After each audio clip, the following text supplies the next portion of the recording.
देशाच्या अनेक राज्यात हरितालिका व्रत साजरे केले जाते. भाद्रपद तृतीयेला केले जाणारे हे व्रत या वर्षी मंगळवारी 26 ऑगस्ट 2025 रोजी केले जाईल. आमच्या पीस विदिन चॅनल मध्ये आपले खूप खूप स्वागत.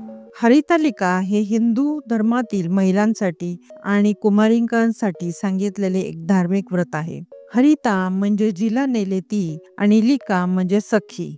माता पार्वतीला भगवान शिव प्राप्तीसाठी सखी तपश्चर्येला घेऊन गेली म्हणून माता पार्वतीला हरितालिका असे म्हणतात. हरितालिका कथा ही भविष्य पुराणातील हरगौरी संवादात आली आहे. एके दिवशी भगवान शंकर व माता पार्वती कैलास पर्वतावर बसले होते.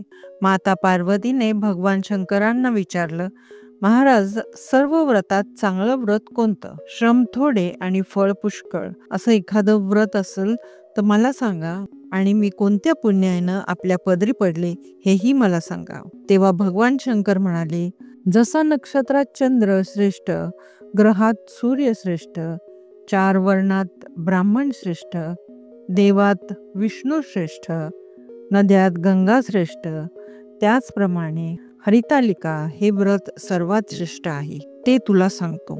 तेच तू पूर्वजन्मी हिमालय पर्वतावर केलंस आणि त्याच पुण्यानं तू मला प्राप्त झालीस. ते ऐक. हे व्रत भाद्रपद महिन्यातल्या पहिल्या तृतीयेला करावं.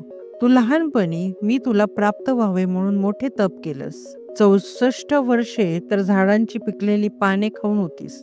थंडी, पाऊस, ऊन ही तिन्ही दुःख सहन केलीस. हे तुझे श्रम पाहून तुझ्या वडिलांना फार दुःख आणि अशी कन्या कोणास द्यावी अशी त्यांना चिंता पडली. इतक्यात तिथं नारद मुनी आले. राजा हिमालयानं त्यांना येण्याचं कारण विचारलं. तेव्हा नारद म्हणाले, तुझी कन्या उपवर झाली आहे. ती भगवान विष्णूला द्यावी.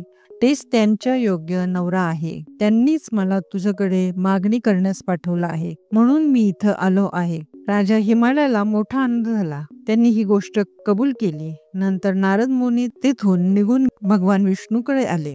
त्यांना ही हकीकत कळवली व आपण निघून दुसरीकडे गेले. नारद मुनी गेल्यावर तुझ्या वडिलांनी ती गोष्ट तुला सांगितली. ती गोष्ट तुला रुचली नाही, तू रागवलीस. असं पाहून तुझ्या सखीनं रागवण्याचं कारण विचारलं. तेव्हा तू सांगितलंस, महादेवा वाचून मला दुसरा पती करणं नाही असा माझा निश्चय आहे. असे असून माझ्या वडिलांनी मला भगवान विष्णूंना देण्याचं कबूल केलं आहे. याला काय उपाय करावा? मग तुझ्या सखीनं एका घोर अरण्यात तुला नेलं. तिथं गेल्यावर एक नदी दृष्टीस पडली. जवळच एक गुहा आढळली. त्या गुहेत जाऊन तू उपवास केला. तिथं माझं लिंग पार्वतीसह स्थापलीस. त्याची पूजा केलीस. तो दिवस भाद्रपद शुद्ध तृतीयेचा होता. रात्री जागरण केलंस. त्या पुण्यानं इथलं माझं आसन हल्लं. नंतर मी तिथे आलो. तुला दर्शन दिलं. वर मागण्यास सांगितला. तू म्हणालीस, तुम्ही माझे पती व्हावं याशिवाय दुसरी इच्छा नाही. नंतर ती गोष्ट मी मान्य केली व गुप्त झालो. दुसऱ्या दिवशी ती व्रतपूजा तू विसर्जन केलीस. मैत्रिणीसह त्याचं पारण केलंस. इतक्यात तुझे वडील तिथे आले.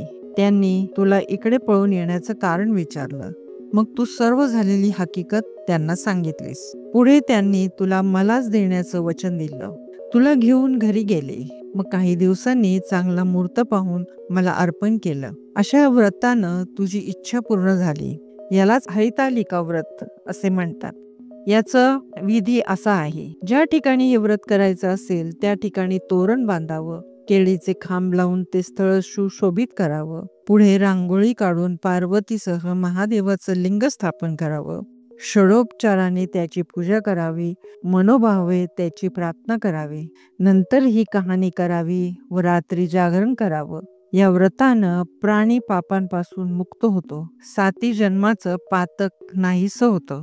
राज्य मिळतं. स्त्रियांचं सौभाग्य वाढतं. या दिवशी बायकांनी जर काही खाल्लं तर त्या जन्मवंद्या व विधवा होतात असे सांगितले जाते. दारिद्र्य येतं व पुत्रशोक होतो. कहाणी केल्यावर सुहासिनी यथाशक्ती वाण द्यावं. दुसऱ्या दिवशी उत्तर पूजा करावी आणि व्रताचं विसर्जन करावं.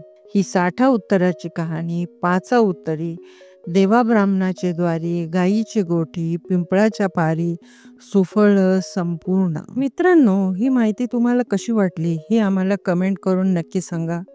व्हिडिओला लाईक, शेअर आणि सबस्क्राईब करायला विसरू नका. धन्यवाद.